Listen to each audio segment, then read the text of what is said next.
BFM Business présente Les experts sans frontières. Bonsoir à toutes et à tous, il est 18h, nous sommes vendredi, comme tous les vendredis, ils seront là dans quelques minutes, bien sûr, nos experts sans frontières, pour une émission 100% consacrée, bien sûr, aux événements du côté du Moyen-Orient. On va vous donner toutes les infos, bien sûr, dans un instant. Et puis avec nos experts, on se posera pas mal de questions, quelques-unes des questions notamment que se posent les marchés financiers. Est-ce que la situation peut s'éterniser? Est-ce que Trump a un plan de vol? Combien de temps peut tenir l'Iran? Est-ce que l'Europe sera encore aux abonnés absents dans cette histoire? Et puis bien sûr, parler de l'énergie qui tient un rôle prépondérant dans ce dossier. Est-ce qu'une nouvelle géopolitique de l'énergie est en train, mine de rien, de prendre forme sous nos yeux? Voilà le programme non exhaustif. Les experts sans frontières. Mathieu Jolivet. Allez, 18h06 sur BFM Business, ils sont là, nos experts sans frontières, comme tous les vendredis. Évidemment, on va consacrer toute cette heure aux événements du côté du Moyen-Orient. Bonsoir Louise Corradini, bonsoir Louise, merci beaucoup d'être avec nous, correspondante à Paris du journal argentin La Nation. Richard Verly, bonsoir Richard. Bonsoir Guillaume. Correspondant en France du journal suisse Blick, et Steven Ekovic qui est avec nous. Bonsoir Steven, bienvenue, professeur d'histoire et de sciences politiques à l'American University of Paris. Bon, Erwan Morris vient de nous rappeler les grandes infos au soir de ce 7e jour de conflit. Il y a quand même beaucoup de questions et une notamment qui reste sans réponse ce soir. Quelle est vraiment la stratégie de l'administration Trump? Veut-elle renverser le régime des mollahs ou laisser la rue iranienne s'en charger? Regardez ce que Trump a posté tout à l'heure sur son réseau Truth. Il dit clairement il n'y aura pas d'accord avec l'Iran, seulement une capitulation sans condition. Pour ce qui est d'un éventuel changement de régime, c'est tout aussi ambigu aujourd'hui que ça ne l'était ces derniers jours. Écoutez ce qu'il disait lundi dernier, ça n'a pas pris une ride finalement. Nous sommes les plus forts, les plus puissants au monde, de loin. Nous l'emporterons facilement. Déjà, nous sommes très en avance sur notre calendrier. Mais peu importe le temps que ça prendra. Dès le départ, nous avions envisagé 4 à 5 semaines, mais nous avons les capacités de durer bien plus longtemps que cela.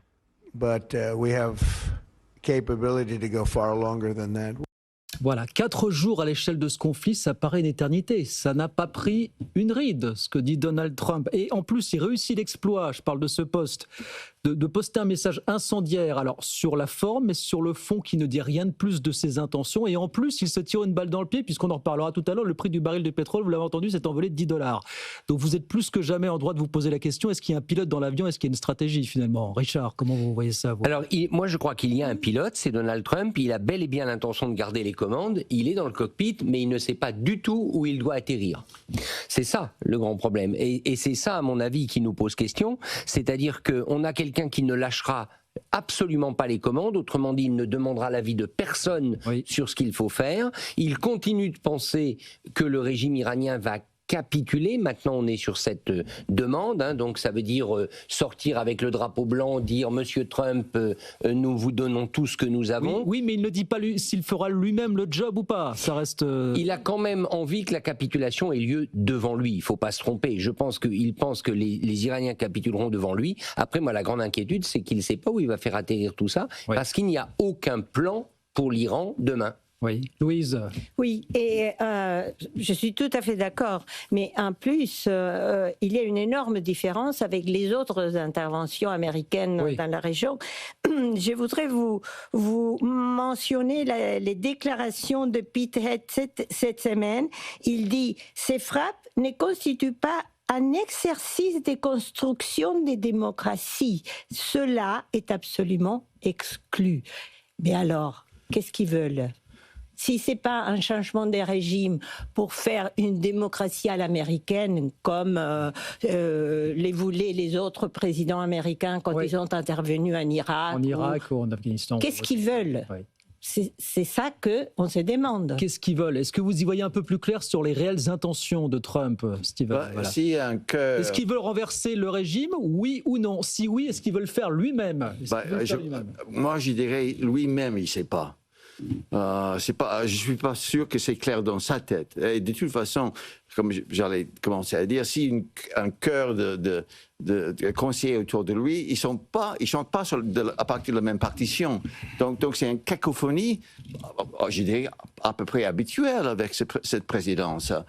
Ce qui était très intéressant, c'était l'audience de Elbridge Colby hier, je crois que c'était le Sénat, je sais dans quelle chambre, et lui aussi, il ne savait pas exactement ce que voulait Donald Trump. Il était coincé quand on lui demandait quels sont des buts de guerre.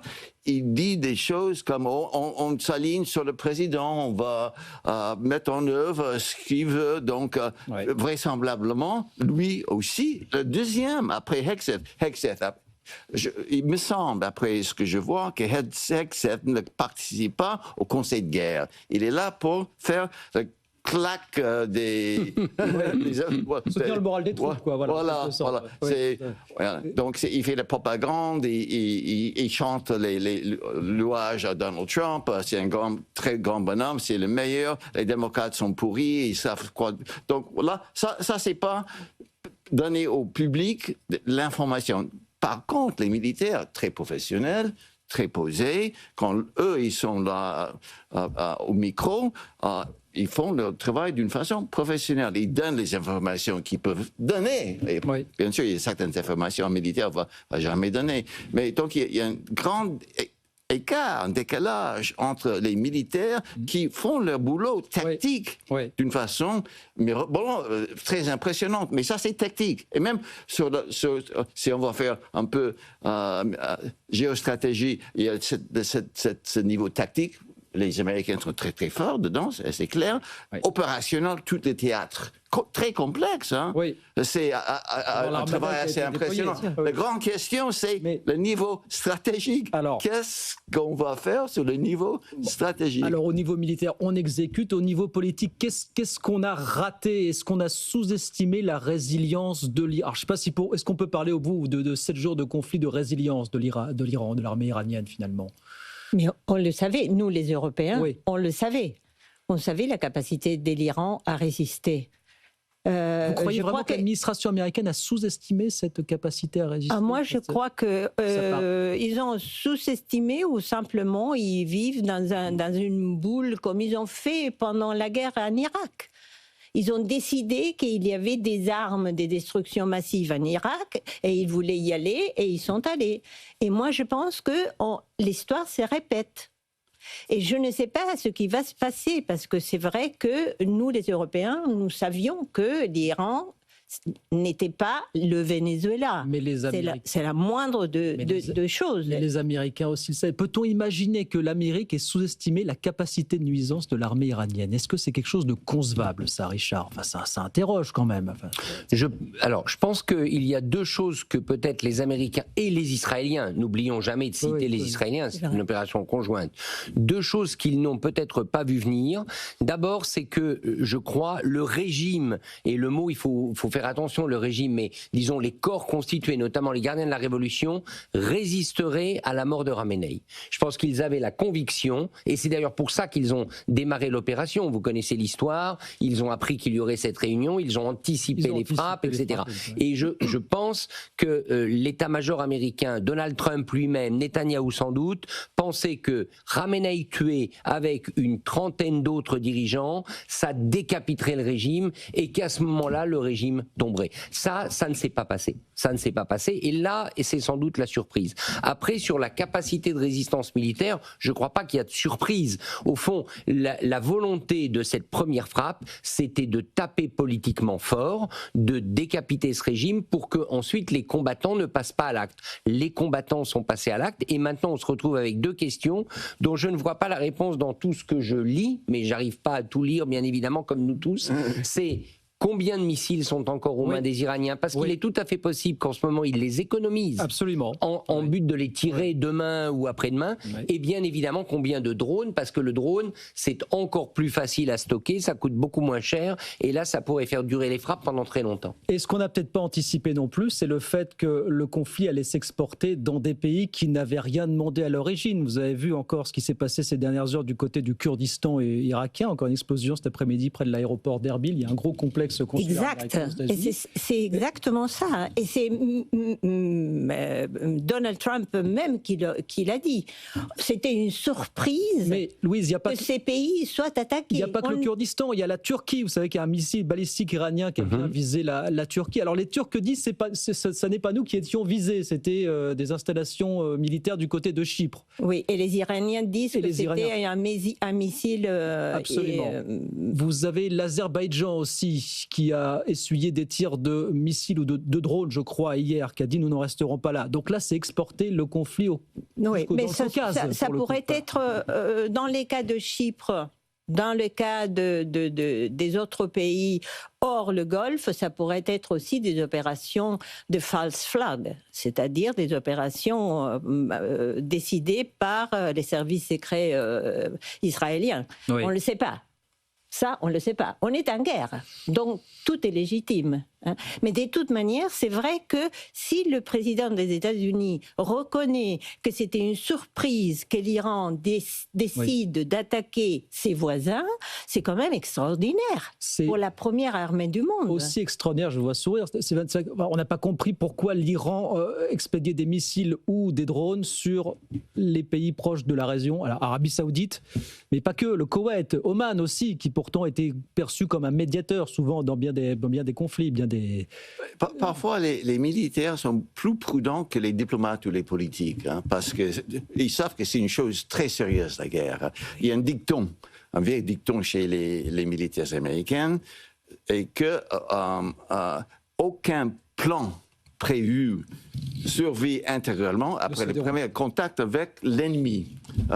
Une autre façon de dire, après le premier contact, il faut être en mesure de s'adapter. D'ailleurs, ça revient à un autre dicton attribué au général MacArthur qui disait « Toute défaite militaire peut être résumée en 2 mots, trop tard ».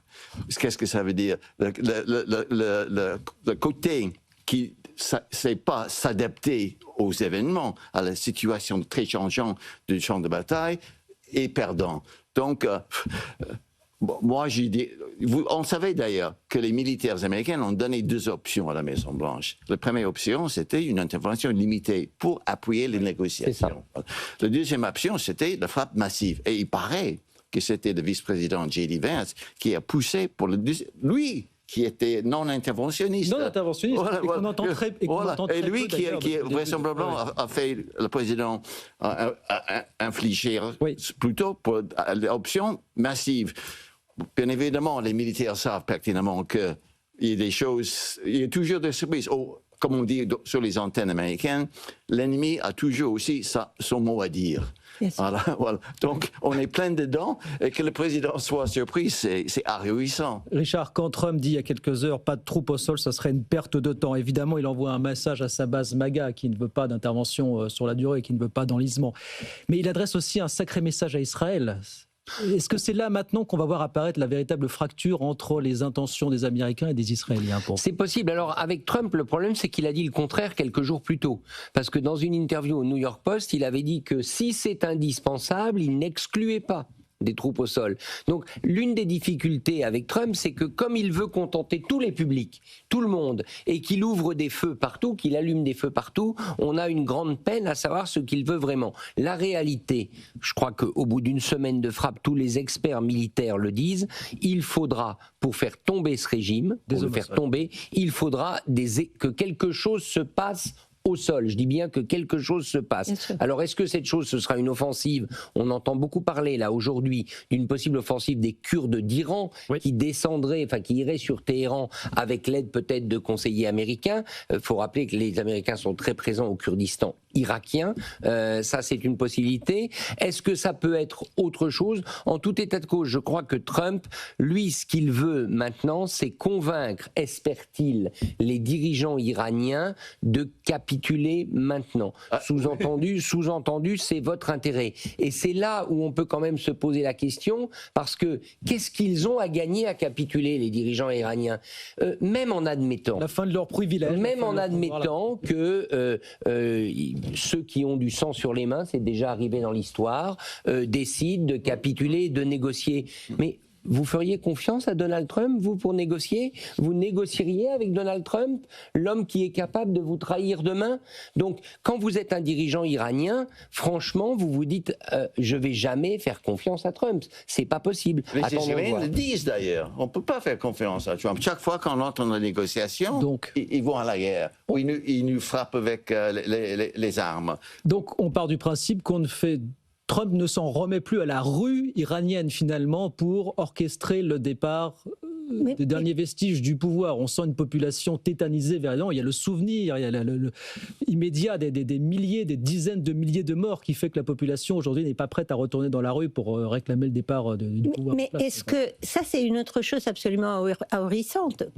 Qui a pu imaginer que la rue pouvait faire face aux gardiens de la révolution? C'était le message de Trump jusqu'à il y a une dizaine de jours. Mais je le sais, mais ça, c'est encore quelque chose d'absolument incompréhensible. Et tout est un désordre, mais un désordre tellement gigantesque que c'est tellement difficile de comprendre. Maintenant, je voudrais savoir, par exemple, que va-t-il faire, Donald Trump, avec son ami Poutine? Parce qu'aujourd'hui, on vient d'apprendre que Moscou est en train d'aider le régime iranien à contrer les attaques des Américains. Que va-t-il faire, monsieur Trump, avec son ami Poutine? Je voudrais savoir. J'attends. Son équipe voudrait savoir aussi, je crois. Exactement. Ce qui est, je crois qu'on est tous d'accord, mais tous ceux qui regardent l'Iran aujourd'hui, on a l'impression d'une aventure que Trump a décidé. D'ailleurs, l'a-t-il vraiment décidé? Ça, c'est une autre question. Est-ce que le vrai chef de cette opération, ce n'est pas Benjamin Netanyahou? Ce qui, dans ce cas de figure, pose une énorme question, c'est-à-dire que la première puissance mondiale, celle qui montre ses biceps en permanence, en fait, ce n'est pas vraiment elle qui dirige. Donc, je crois qu'il y a beaucoup de toutes ces questions qui se posent. Après, si on en revient aux faits, il y a quand même deux choses où on est sûr que Trump a le regard braqué. Il a le regard braqué sur le pétrole iranien, on va en parler, bien sûr, et il a le regard braqué sur les bourses. Et c'est peut-être là que le régime iranien, et on est à BFM Business, vous connaissez bien sujet. C'est peut-être là la carte ultime de ceux qui restent du régime iranien, c'est faire trébucher les bourses. On parlera de l'économie, bien sûr, des incidences économiques longuement dans une dizaine de minutes. Vous parliez, Louise, de la Russie, du rôle de Poutine. Et quelqu'un dont on ne parle pas beaucoup, c'est Xi Jinping, c'est la Chine qui regarde tout ça avec beaucoup de circonspection. On rappelle ce chiffre qu'on martèle, c'est-à-dire 80% du pétrole iranien exporté clandestinement, bien sûr, part à la Chine. La Chine ne va pas bien sur le plan économique. La Chine n'a pas besoin de se priver en ce moment, qui plus est, du pétrole iranien acheté à bas prix. Voilà. Est-ce que vous dites... Il ne peut pas. Et apparemment, c'est peut-être la Chine qui détient la clé dans le cadre de négociations derrière le rideau, apparemment, dans les dernières heures, la Chine fait pression sur l'Iran pour le déblocage du canal de l'étroit d'Ormuz. Parce que c'est vrai que pour eux, c'est absolument fondamental de recevoir pétrole et le gaz. Et le président chinois aurait donné des instructions de que plus une goutte de gaz ou de pétrole sort de Chine en ce moment. C'est absolument hors de question parce qu'ils en ont besoin absolument. Mais c'est vrai que à son habitude, il garde cette low profile. On veut, mais il fera absolument tout ce qui est dans son pouvoir dans les semaines qui viennent pour limiter les gains de Donald Trump. Ça, c'est sûr. Les Chinois et les Indiens ont beaucoup à perdre dans cette histoire. On peut penser que si les Chinois et les Indiens discutent et font passer quelques messages derrière sous le tapis au reste, ce qui reste du pouvoir iranien, c'est même étonnant qu'à ce stade. Non, mais les Indiens aussi, l'Inde est aussi dans le pétrin ici. Donc, il y a beaucoup de pays d'ailleurs qui sont en difficulté. Mais ce que vous dites là, c'est du côté de l'Inde, de la Chine que les choses pourraient se débloquer, ne serait-ce que débloquer, pour ce qui est en lien avec le dans la mesure, ils sont obligés de mettre en avant leurs intérêts, et puisqu'ils sont quand même des puissances, et puisqu'ils ont des relations avec les Iraniens, certainement, quelque part. Mais encore une fois, on est dans le brouillard de la guerre, c'est flou, mais on peut dire raisonnablement qu'ils ont intérêt de mettre pression quelque part chez les Iraniens. Voilà. Alors les Chinois ont déployé, on le dit peu, 3 navires, dont un navire connu pour être un navire électronique espion dans le Golfe Persique. C'est-à-dire que les Chinois ont des moyens de captation importants, et ça c'est assez nouveau. Alors qu'est-ce qu'ils font? Est-ce qu'ils collectent des infos pour eux, ou est-ce qu'ils appuient les Iraniens d'une manière ou d'une autre? Autre chose, on a quand même des doutes sur les fameux missiles, le missile Khorramshahr qui avait été présenté en février, qui vient d'être utilisé d'ailleurs contre un des pays du Moyen-Orient. Eh bien, ce missile, il a beaucoup de composants qui venaient de Chine. Et donc, vous savez, n'oublions pas, on n'en parle pas, c'est normal, on est focalisé sur le Golfe Persique et le théâtre aéronaval. Mais l'Iran a une grande frontière avec le Pakistan. Absolument. Le Pakistan est un pays ami de la Chine. Ils ont de très bonnes relations. Donc, que se passe-t-il le long de cette frontière? Est-ce que la Chine, justement, qui se tait, elle a envoyé un médiateur? Officiellement, elle veut la paix, évidemment. Mais est-ce que la Chine n'est pas, comme la Russie, en train d'aider le régime? Et ça expliquerait pourquoi ce régime arrive à tenir alors qu'on est tous surpris de sa résistance. Après 7 jours de conflit, il y a un acteur dont on n'a pas parlé, c'est l'Europe. Est-ce que l'Europe peut trouver sa place dans la résolution de ce conflit? Il y a certains dirigeants européens, ça ne vous a pas échappé, qu'on n'entend pas, ou quasiment pas. Je pense à Giorgia Meloni, très discrète. Friedrich Merz, le chancelier allemand qui était à Washington, qui était pas tellement affable, qui a vraiment limité au maximum la prise de parole en conférence de presse avec Trump. Alors que Trump, rappelez-vous, menaçait devant lui l'Espagne d'interrompre toutes les relations commerciales parce que l'Espagne aurait refusé de laisser l'armée américaine utiliser de ses bases militaires en Andalousie. Écoutez d'ailleurs Pedro Sanchez qui a répondu à Trump avant-hier de manière assez directe à ce sujet. Nous ne serons pas complices d'une action néfaste pour le monde et contraire à nos valeurs et à nos intérêts simplement par peur de représailles. Ce que nous savons, c'est que la guerre ne conduira pas à un ordre international plus juste. Ce que nous pouvons prévoir pour l'instant, c'est davantage d'incertitudes économiques, une hausse des prix du pétrole et aussi des prix du gaz. C'est pourquoi, en Espagne, nous sommes contre cette catastrophe. Les gouvernements sont là pour améliorer la vie des gens, pour apporter des solutions aux problèmes et non pour aggraver la situation. Il est absolument inacceptable que des dirigeants incapables de remplir cette mission utilisent la fumée de la guerre pour masquer leur échec. Voilà, c'est vraiment l'Europe dans toute sa splendeur. Vous avez des discours complètement aléatoires. Il fallait voir Merz, il fallait voir Friedrich Merz l'autre jour regarder le bout de ses chaussures pendant que Trump péronnait dans le bureau ovale. C'était quand même impressionnant. C'est vrai que c'était pas très glorieuse cette attitude de Merz ce jour-là. Mais Merz n'est pas Macron, je veux dire la personnalité. Après, Merz a fait une conférence de presse en disant non, mais bon, en fait, l'Espagne, c'est l'Europe et nous sommes solidaires, gna gna gna. Mais c'est vrai qu'il regardait les bouts de ses chaussures ce jour-là. Mais que faire? Moi, je me demandais, qu'est-ce qu'on peut faire à ce moment-là? Parce que vous êtes au salon ovale, avec les présidents, vous êtes un invité, vous ne pouvez pas l'interrompre et dire écoutez, je ne peux pas vous laisser dire ça. Je ne sais pas, je ne suis pas un diplomate, mais ça doit être une situation absolument horrible. Je crois que c'est le geste diplomate qu'il fallait faire, regarder ses chaussures. Justement. Voilà. Non, mais l'attitude était vraiment choquante. C'était choquant. On le sentait vrai il n'en menait pas large, quoi. Il n'en menait pas large ce jour-là, quoi. Ça vous dit tout de l'attitude européenne? Vous avez entendu une déclaration de la chef de la diplomatie européenne, Kaja Kallas, non? Le premier jour, il a dit on a besoin de se mettre autour de la table, des escalades. Mais encore une fois, Qu'est-ce que l'Europe peut faire à part ce qu'ils font, c'est-à-dire s'occuper de honorer les accords qui ont dans les pays, avec les pays du Golfe, comme a dit M. Macron, envoyer quelques frégates, les porte-avions, etc.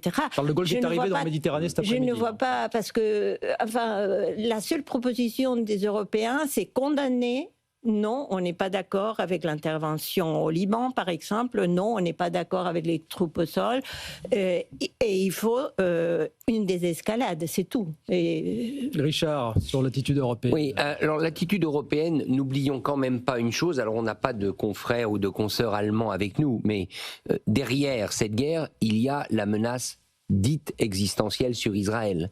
Et pour des raisons historiques évidentes, dès que le sort d'Israël est en cause, l'Allemagne est paralysée. Elle restera paralysée. Absolument. Ça ne changera pas. Donc, je veux dire, la paralysie de Friedrich Merz, c'est aussi la paralysie de la première puissance économique européenne qui, sur ce dossier-là, le dossier, appelons-le, d'Israël, le dossier de l'existence de l'État hébreu, de toute manière ne bougera pas, c'est pas possible. Faut pas imaginer autre chose. Alors l'Espagne a une position pro-palestinienne qui aujourd'hui la conduit là où elle en est à être dissidente. Emmanuel Macron essaye de l'entre-deux et notamment essaye d'être le sauveur du Liban. C'est un peu sa carte à Emmanuel Macron. Sauver le Liban, mais disons-le, dès lors qu'il s'agit du destin d'Israël, on ne peut pas espérer une unité européenne. Voilà pour la présence ou la non-présence sur le plan diplomatique de l'Europe, puisque vous parliez du Liban. Il y a ce chiffre qui est tombé cet après-midi, qui a été donné par une ONG norvégienne, s'appelle Norwegian Refugee Council, qui estime que 300 000 personnes ont été déplacées, principalement du sud du Liban, dans le sud du Liban depuis quelques jours, consécutivement aux frappes israéliennes. Il est 18h30, on fait une petite pause, on revient dans 2 minutes sur BFM Business. On continue de parler des conséquences de ce conflit qui rentrera donc demain dans son 8e jour. Et on va parler effectivement un petit peu d'économie parce que tout ça n'est pas bon pour les marchés, tout ça n'est pas bon aussi pour Trump, à quelques mois bien sûr des élections de mi-mandat. On raconte ça dans un instant, à tout de suite. Les experts sans frontières. Allez, 18h33, on est reparti dans les Experts sans frontières jusqu'à 19h avec Steven Ekovitch, avec Richard Verly, avec Luis Corradini. Alors, on posait la question il y a quelques minutes, combien de temps l'Iran peut tenir ? J'ai aussi envie de vous poser la question, combien de temps Trump peut-il tenir dans cette configuration ? Parce que vous avez le fait que l'opinion est contre lui, l'opinion américaine. J'ai une inflation qu'il a déjà du mal à maîtriser, qui ne demande qu'à repartir à la hausse, qui peut repartir à la hausse très vite. Et puis l'économie qui commence à donner quelques signes de faiblesse. Je ne sais pas si vous avez vu les chiffres de l'emploi américain qui sont tombés cet après-midi. Pour le mois de février, qui n'était pas bon. On attendait grosso modo 56 000 créations nettes. On a 92 000 destructions nettes d'emploi et un taux de chômage qui remonte à 4,4%. Le chèque de 2 000 € qu'il a promis à tous les Américains en décembre, provenant de l'argent des droits de douane, on n'est pas vrai, on va la couleur pour la raison que vous voulez. Lui aussi, on se demande combien de temps il peut tenir finalement dans cette configuration. Oui, jamais quelques mois. C'est des $1 000. Jamais. Jamais ils arriveront. Non, c'est comme il dit tout et n'importe quoi tout le temps pour caresser dans le poste. Les Américains et sa base. Sauf que là, les sondages sont intéressants parce que, pour l'instant, la base se rallie autour de lui. Le dernier que j'ai vu, c'était 50-50. 50% des Américains, dans l'ensemble des républicains et de sa base, critiquent pas trop l'intervention militaire. Ça va s'effriter vite, hein, en effet. Ça va s'effriter si ça dure. Oui. Et d'ailleurs, c'est la stratégie iranienne. Parce que Trump ne veut pas une longue guerre. Il ne peut pas avoir une longue guerre. Les Américains ne veulent pas ces forever wars, ces guerres sans fin. Donc, Trump, il se voit comme l'expert des frappes vite, rapide, oui, peut créer victoire. On frappe aussi vite qu'on deal. Voilà. C'est ça. Mais dans quelle mesure, à un moment ou à un autre, parce que Trump aussi sait qu'il ne peut pas prolonger cette guerre, à un moment ou à un autre, il serait ramené à déclarer une victoire. Mais quelle sorte de victoire? Et en déclarant une victoire, est-ce que ça ne va pas perturber l'horloge israélienne? Voilà. Parce que les Israéliens veulent aller au bout. C'est leur opportunité ici de tout débarrasser après toutes ces décennies d'un régime qui les menace de façon existentielle. Mais c'est ça, c'est pas forcément le but de Donald Trump. Hein. Donc, pour les Israéliens, ils veulent entretenir aussi longtemps que possible pour se débarrasser du régime. Mais les midterms, c'est dans 9 mois. Exactement. Sauf que la situation sur le plan de l'inflation, sur le plan de l'emploi peut se dégrader très vite au bout de quelques semaines. Donc il faut en finir rapidement. Voilà. Oui, mais c'est 9 mois, mais c'est évidemment, rapide. à moins qu'il y ait, tout le monde le sait, c'est-à-dire comment on peut se débarrasser de Donald Trump aux États-Unis à travers un impeachment. Et dans ces cas-là, c'est et les gouvernements, tous les ministres, disons, américains qui doivent le demander, ou le Congrès, et ça, je le vois très, très peu probable, ou les élections. Donc, moi, je crois, je fais un pari sur les élections, à moins, et vous le savez très bien, à moins que M. Trump décide d'empêcher ces élections, parce qu'il en parle depuis quelques semaines. Et dans ces cas-là, il pourrait déclarer un état d'agitation interne et déployer les forces armées et dire « Non, je suis désolé, mais on ne peut pas avoir des élections ». Mais moi, je crois que c'est la seule solution. Je crois qu'il n'est pas en mesure d'empêcher les élections, mais il peut semer le doute, surtout dans certaines circonscriptions où le candidat démocrate a gagné de peu. Ça suffit. Oui. Il n'a pas besoin, il peut déclarer une certaine urgence. Quelques primaires qui se sont mal passées pour les Républicains. Mais justement, n'oublions pas que les dernières élections locales ont été toutes gagnées par les démocrates. Et dans des endroits très républicains. Et facilement. Et facilement, exact. Donc, comment on fait quand on a effectivement cette opinion qui n'est pas favorable majoritairement à ce conflit, puis une économie qui peut commencer à dérailler sérieusement à l'échelle de quelques semaines? On continue de dire que j'ai gagné. Eh oui. Voilà, c'est ce que fait Donald Trump. Il continue de dire j'ai gagné, c'est évident. Tout ce que nous venons de dire là, tout ce que vous dites, Guillaume, Donald Trump dit c'est pas vrai. L'économie va très bien, moi je reçois sans doute peut-être comme vous les communiqués de la Maison-Blanche, l'économie va très bien, les créations d'emplois, bien évidemment les chiffres du bureau statistique sont pas les bonnes, etc. On l'a pas entendu sur les chiffres de l'emploi. Voilà, pas encore. Pas encore. Mais ce que je veux dire, c'est que de toute manière, la logique de Trump, c'est Trump ne peut pas perdre. Le mot perdre n'existe pas dans son vocabulaire. Trump ne peut que gagner. Alors, on va rentrer de plus en plus dans une propagande qui est un défi pour nous, les médias, il faut bien le reconnaître, parce que la capacité dans cette guerre, la capacité américaine à produire un narratif de victoire, même si les opérations sur le terrain ne vont pas bien, est une capacité énorme. Et donc, dans les jours qui viennent, je pense que notre jugement médiatique va devoir devenir beaucoup plus fin, parce que plus Trump va rencontrer des difficultés, plus il va dire qu'il a gagné. Donc comment on va faire face à ça? J'avoue que je ne le sais pas. Il peut continuer à bombarder liberté d'expression, vive la liberté d'expression. Il peut continuer à bombarder sans interruption pendant 15 jours, 3 semaines et dire bon bah voilà, nous avons mis à terre le potentiel nucléaire de l'Iran, nous partons. Pour la deuxième fois, il l'avait déjà mis à terre la dernière fois. Oui, nous partons et puis nous avons gagné, regardez, le pouvoir est décapité et on verra ce qu'il deviendra. Et en fait, n'oublions pas que les peuples en général prennent des décisions d'après c'est ce qu'on leur donne. Et aux États-Unis, le groupe Trump vient de prendre possession pratiquement la plupart des grands médias américains. Alors ça, c'est fondamental. Oui. Parce que, justement, on parlait de la propagande, vous vous rendez compte la force de frappe de ces groupes-là, CNN, Fox, etc., oui, qui viennent de tomber dans l'escarcelle d'un ami de Trump. Oui. C'est vrai qu'on a le temps pour convaincre les Américains. Oui, le média paysage a beaucoup changé aux États-Unis, hein, parce que de plus en plus, les informations passent par les podcasts, les podcasters. Les influenceurs qui ont des millions d'abonnés. Et on voit c'est l'emblématique de Tucker Carlson. On voit un phénomène assez intéressant aux États-Unis où les podcasters qui ont beaucoup de followers sont invités sur CNN, ABC, etc. Et les journalistes classiques sont invités sur les plateaux des podcasters. Donc il y a cette amalgame très intéressante. Donc il y a encore cette sphère de parole libre et critique qui prend de plus en plus de place dans les têtes américaine.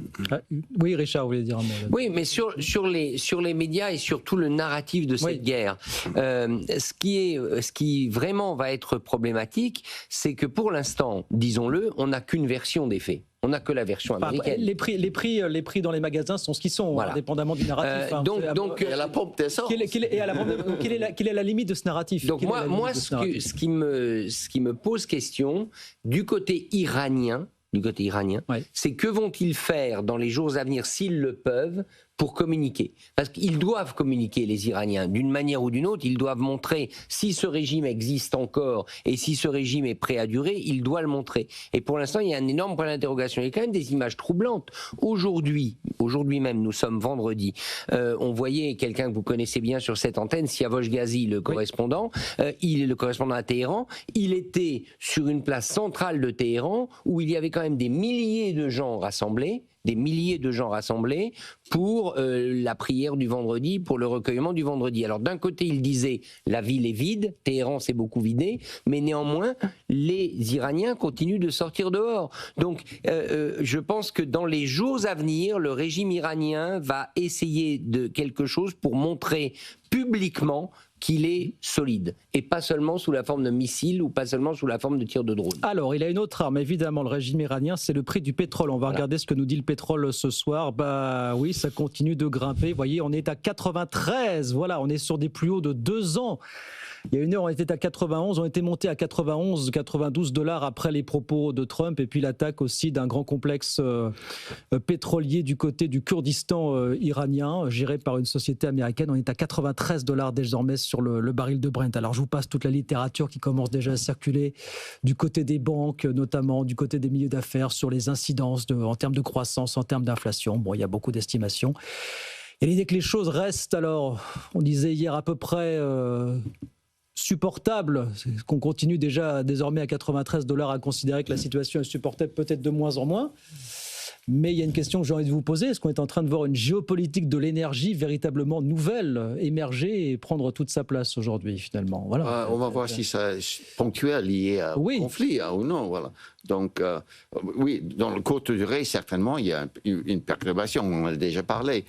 Et ceux qui sont de plus coincés, en effet, sont la Chine et l'Inde. Les Américains... 50% de la consommation de pétrole dans le monde tous les jours, c'est la Chine. Il y a une réserve stratégique aux États-Unis. Oui. Dans le pire des cas, on peut puiser dans cette réserve stratégique aussi. Mais, en effet...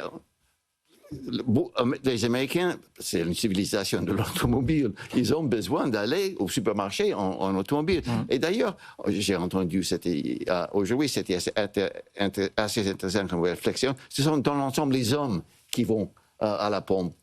Et ça, c'est la base aussi, plutôt que de Donald Trump aussi. Donc, oui, mais...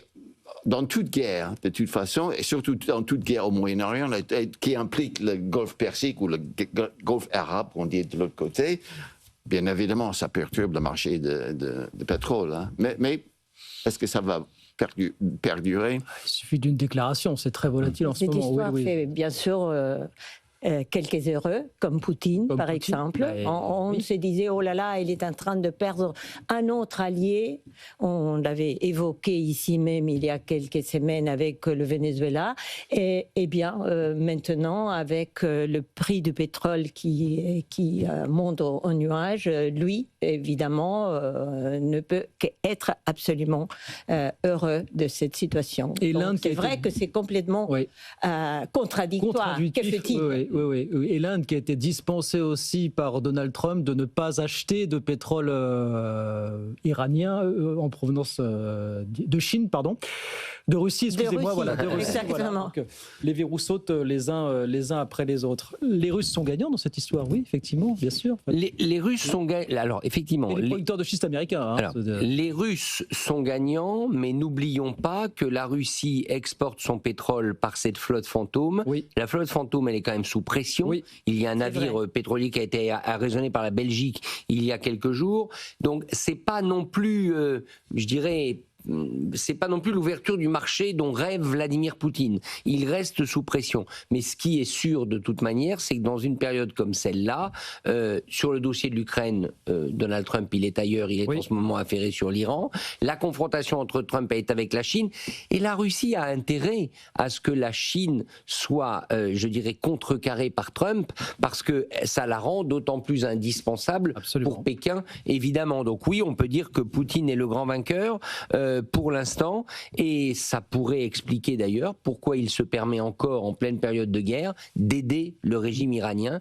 Reste à savoir quelles conséquences va en tirer Donald Trump. Ça peut apporter un petit peu une petite bouffée d'oxygène à la Russie et aux Américains, aux producteurs de pétrole et de gaz de schiste américains, évidemment, qui aussi vont voir leur mainmise se renforcer. On pense notamment au pétrole, bien sûr. Alors, un détail près, c'est que ce sont des sociétés privées là-bas qui décident de produire et d'exporter. C'est pas le fait de compagnies nationales dans certains pays. Et les producteurs de schiste, de pétrole, ils vous disent, bah voilà, en dessous de $60 le baril, c'est pas rentable pour moi d'exporter. Et donc, si demain l'Europe a besoin de plus de pétrole, est-ce qu'elle pourra forcément se tourner du côté des États-Unis? Pas forcément. Ou du gaz. Et c'est pareil, c'est encore plus criant pour le gaz, pour le coup. Ouais. Donc là, on est en train de se mettre encore plus dans la main des Américains, finalement. C'est ça que ça veut dire, cette histoire. C'est pas... Oui, alors de toute manière, les Européens... ils ont promis, ne l'oublions pas, lors de la signature de l'accord commercial, même si cet accord aujourd'hui il est suspendu, mais ils ont promis de dépenser, je crois, 750 milliards d'euros d'achats énergétiques. Donc ça, Trump, il compte bien avoir cet argent, et par ailleurs, l'Europe en a besoin.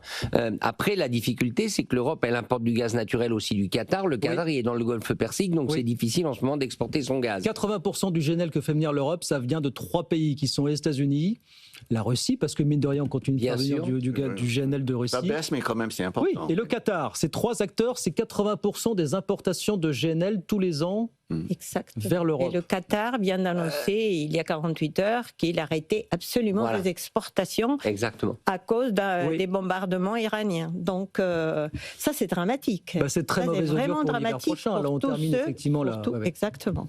Et c'est pour ça que Donald Trump, à la fois, là, on voit bien le bras de fer. D'un côté, Donald Trump, il a intérêt à un prix du pétrole élevé, parce que, pour les raisons que vous avez dites, parce que c'est bon pour son énergie qu'il vend, mais il ne faut pas que ce soit trop élevé, parce que ça fait flamber ses prix. Donc il y a le curseur, et les Iraniens, ils veulent absolument le mettre en difficulté économique. Donc au fond, il y a 2 guerres. Il y a une guerre économique pétrolière et il y a une guerre militaire. Une guerre de communication. Et il y a une guerre enfin de communication. Dans 2 minutes, on va passer à vos cartes blanches, comme toutes les semaines. J'ai juste une dernière question à vous poser, parce que c'est un débat qui commence à monter. Est-ce que vous dites, Trump devra-t-il un jour rendre des comptes?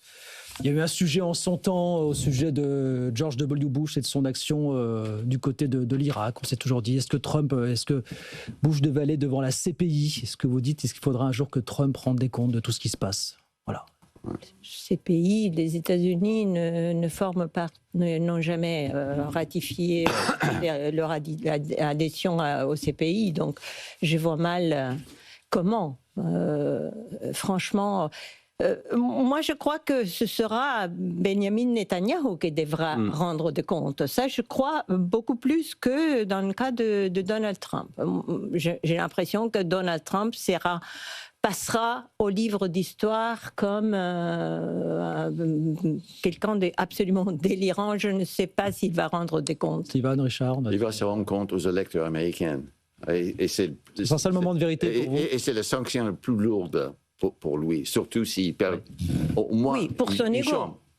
Oui, et pour toutes ses démarches politiques.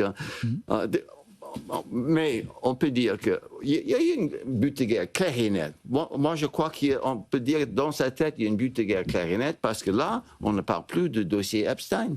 C'est vrai. Voilà. Donc sur ce plan-là, Donald Trump est en train de gagner. Et je crois que c'est une but de guerre dans sa tête. Là, on peut être sûr. D'ailleurs, peut-être c'est plus que ça, parce que comme vous venez de réciter les mauvaises statistiques, là aussi, il veut aussi détourner l'attention de ça aussi. Ah, là, on réécrit Donc, s'il crie victoire, il y aura après le dossier Epstein qui va aussi ressurgir, sauf s'il trouve un autre crise. Et là, on va continuer dans l'essoufflement. Vous avez Cuba, on commence déjà à lancer quelques déclarations sur Cuba, donc il y a encore de la visibilité. Allez, il reste 5 grosses minutes, c'est l'heure de vos cartes blanches, comme tous les vendredis. Les articles que vous avez sélectionnés, dont vous voulez nous dire un mot. On va rester avec vous, Steven, avec un article que vous avez sélectionné du site internet de PBS, qui nous rappelle que le Congrès n'a pas officiellement déclaré la guerre depuis la Seconde Guerre mondiale. Oui, je voulais juste évoquer ça, parce que de toute façon, dans toute démocratie, il y a une tension entre l'exécutif et le législatif quand il s'agit de la guerre ou de l'utilisation des forces armées en France aussi. C'est une relation ambiguë. Le Congrès américain a tenté de contrôler l'exécutif pendant la guerre au Vietnam, quand c'était révélé que Nixon était en train de bombarder le Cambodge et le Laos secrètement, si on peut cacher le bombardement par les B-52 secrètement. Donc, il y avait une législation, le War Powers Act, une loi qui régit l'utilisation de forces aux États-Unis, pour dire que le président doit, après, s'il veut, on peut donner à un exécutif la possibilité d'intervenir vite et rapide. C'est clair, toute démocratie donne ce pouvoir. Ouais. Mais les Américains, les législateurs dans ce temps-là voulaient qu'après 48 heures, le président informe le Congrès. Après, le président avait 60 jours pour continuer. Oui. Mais, et si le Congrès après disait non, il avait encore 30 jours pour retirer les troupes. Cet acte n'a jamais été vraiment appliqué pour vous dire qu'en fin de compte, l'exécutif... Mais il faut dire aussi, ajouter, au moins chaque président a trouvé le besoin politique d'informer d'une façon ou d'une autre. Mais pas Donald Trump. C'est la grande exception. Il s'en fiche complètement. En 2003, Bush a obtenu déjà l'aval du Congrès pour attaquer l'Irak et a réussi à convaincre certains de ses partenaires. Au moins, il les a prévenus, ce qui n'a pas été le cas pour Et juste avant de venir ici, la Chambre des représentants aussi a suivi Donald Trump. Il y a 2 jours, c'était le Sénat. Donc, voilà la carte blanche de Steven Ecovitch. Louise, vous voulez revenir sur des propos récemment tenus, on en parlait tout à l'heure, par Pete Hegseth, le secrétaire à la guerre de Donald Trump. Oui, parce que je suis absolument effarée de la violence. J'ai couvert des guerres et j'ai entendu des militaires et des politiciens, des personnages politiques américains. Je n'ai jamais entendu une telle violence. La dernière intervention de Pete Hegseth disait des choses absolument effarantes, comme on va les poursuivre, on va les anéantir, on va les détruire. Quand il parle, par exemple, de ce bateau de ce navire qui a été coulé dans les eaux internationales, il dit, par exemple, une mort silencieuse. C'est absolument incroyable. C'est vraiment le discours des ayatollahs. Ils ont adopté vraiment la violence du discours des gardiens de la Révolution. Je suis absolument effarée par cette violence. Ça rappelle un peu le et je ne sais pas pourquoi c'est comme ça. Lui, il peut être en va-t-en-guerre, mais la violence de ces discours, ça devient officiel. Le lexique est identique des deux côtés. Exactement. Ça rappelle un peu le franc-parler de Poutine sur les terroristes tchétchènes, jusque dans les toilettes. Exactement. Un petit peu ça pourrait tout à fait être ça. Ça limite tout à fait à ça. Voilà pour la carte blanche de Louise. Richard, petite carte postale, comme quoi on n'aura pas parlé que du Moyen-Orient, mais nous parler un petit peu de ce qui se passe chez vous, du côté de la Suisse. Colère dans le canton de Genève. Alors, que se passe-t-il ? Eh bien, colère à cause du logement.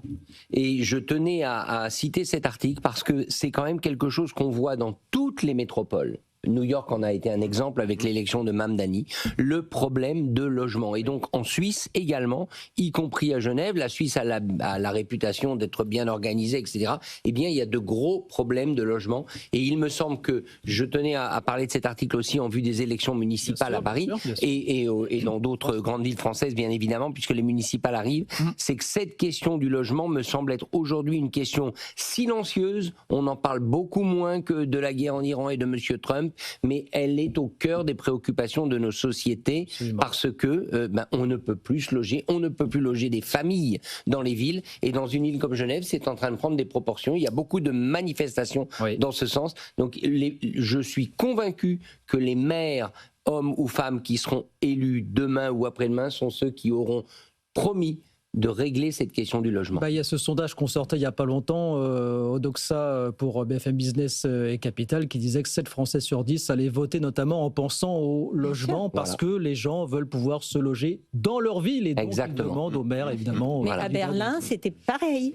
Oui. Et ça continue, ils n'ont pas résolu ce problème. Ça a été un gros problème. Jeunesse surtout.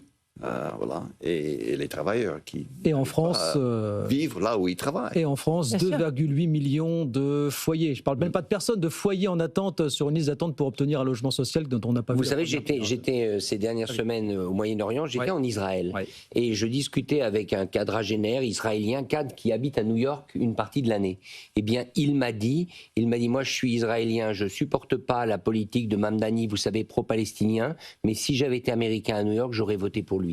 Parce que le logement, c'est le sujet à New York. Et il l'a bien compris et il a gagné, notamment grâce à ça. Voilà, c'est terminé pour ce soir. Merci à tous les trois, Luis Corradini, La Nation, Richard Velli-Blick et Steven Ekovitch, l'American University of Paris. Merci à tous les trois, à très vite, avec plaisir pour nouvelles aventures, 18h57, dans un instant 19h, et Erwan Morris, le 19h Écho sur BFM Business. Bonne soirée.